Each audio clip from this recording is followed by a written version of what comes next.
Hello everybody, this is Yoko's Anime Reactions, and I need to do something with my hair. I just got out of the shower and everything. Okay, this is going to be my review for Welcome to Demon School Iruma Kun Season 2, Episodes 3 and 4. Oh boy. And there goes my phone.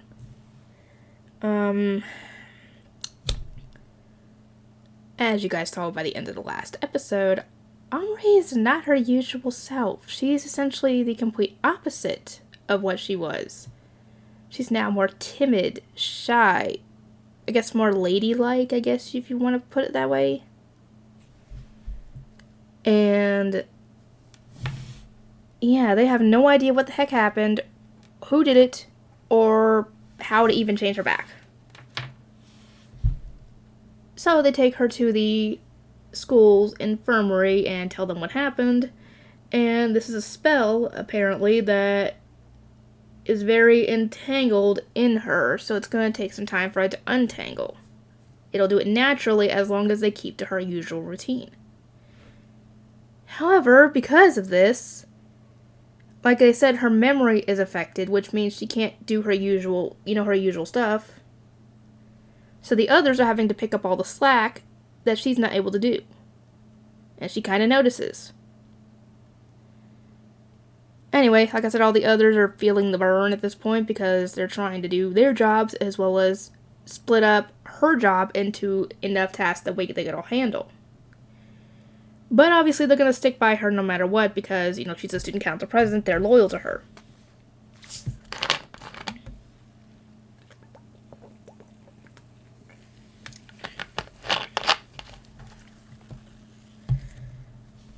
So, Iruma decides to take it upon himself to message Az and Clara and tell them what's going on and ask them, can you guys do some digging and try and figure out who did this? And they enthusiastically agree and go off and do just that. While this is going on, they head back to the student council room only to find the most annoying character in at least this show, if possibly not a bunch of other shows. Let me know if you guys agree. This guy, in my opinion, I could be completely wrong here, is a full-blown narcissist, attention-seeking, little annoying little shit. I think his name was Romier Ronaway, whatever the heck his name is. And he has submitted a form that if the student council and the, dang it, what was it? The disciplinary battlers, I think? The one she keeps on, denying. If whichever one loses in this little election where they vote on who wins, the losing battler will be disbanded. And at first, while I was watching this, I was like, this is the guy who did it. As to why he wants the student council gone so he could take over. Or at the very least, Omri out of the picture. Anyway, apparently this guy does not like being touched by guys because when he reached over to snip her hair, Iruma ran over and smacked his hand away. Just that. Just smacked his hand away. And that was enough to freak him out and cause him to go into despair. His little helpers aren't really helping at this point. They're enabling him at this point. As it scold them for upsetting him. Yeah, full-blown narcissist in my opinion. And they ain't helping. Anyway, they try to get the other students in the school for their approval, on keeping the student council going. Because, like I said, if they lose, their battler gets disbanded. However, this is kind of coming back to bite them in the butt a little bit because all the ones they've denied or, cracked down on and everything, they're voting against him and voting for the idiot narcissist over there. And apparently this guy's bloodline is charisma, which means that he can use his bloodline ability to draw people's attention to him, but that's pretty much it. Anyway, after a while, Iruma ends up talking with, what was his name, Alacreed? And essentially asks him if he knows anything about what's going on. And he essentially tells him that the spell is almost entirely undone, thanks to, doing the routine and everything. But there's one little snag that's keeping it from being completely undone. But we never get to find out what that is in these 2 episodes.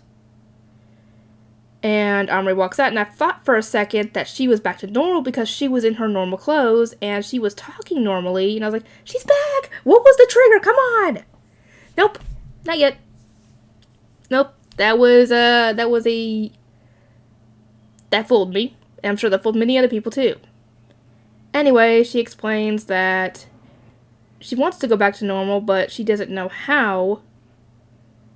And she's worried that she's going to be letting everybody down if she decides to drop out of the student council. And Iruma tells her essentially that it doesn't matter if the battlers get disbanded, they'll still stand by you no matter what. Because they're that loyal to her no matter what. And later on, during the actual election and everything, obviously that idiot does what he does. And Omri's trying her best. And thankfully, she finally snaps out of it.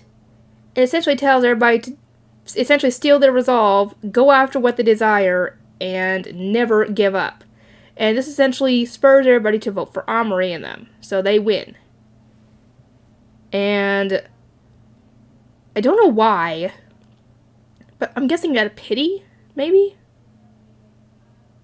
Or maybe because he gave her such a challenge in getting all the votes and everything, she decides to get this idiot to join the student council. I'm guessing as a lackey or something. Anyway, she finally reinstates the magical apparatus battlers, which means Iruma and the others are finally back in their own battler. Oh, and we find out this guy was not the one responsible for what happened to Omri. Oh no, it was some other guy who was completely obsessed with her and is the president of her fan club. He made some kind of perfume that caused this, and he was developing the perfect product essentially for it. A better version of it to make it permanent or something when Az and Clara found him.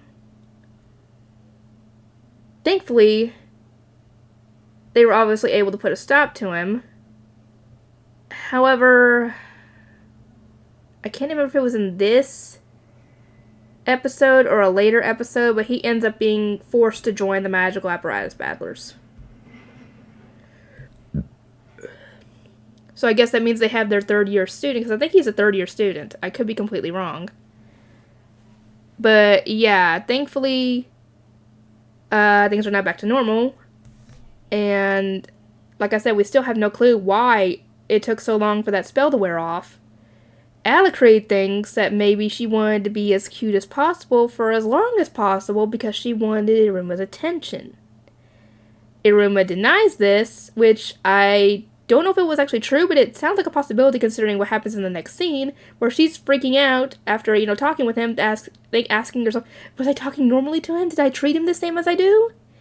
And she's freaking out, blushing, and essentially crushing on this guy at this point. But she has no way of being able to properly tell him without, like I said, getting all awkward and embarrassed. Hopefully she can figure that out at some point. And is Iruma dense when it comes to his feelings? Because he helped make that manga, so he knows about love and stuff, but does he recognize his own feelings of people around him, or is he just dense to that, or is he just not have those kinds of feelings yet? Then again, how long has he been in the Netherworld at this point? Please let me know, because I know that the 2nd term starts soon, near the halfway point, I guess, of season 2, somewhere around there. And so is the 2nd term the 2nd semester in school, so it's still their first years? Or is the second term their second year at Babylos, which means they would be sophomores if you want to get in human terms. Let me know, please, and I hope you guys are excited for more, and I am really excited for more. I'm gonna get my fiance to watch this show. I think he'll love it. Anyway, I'll see you guys next time.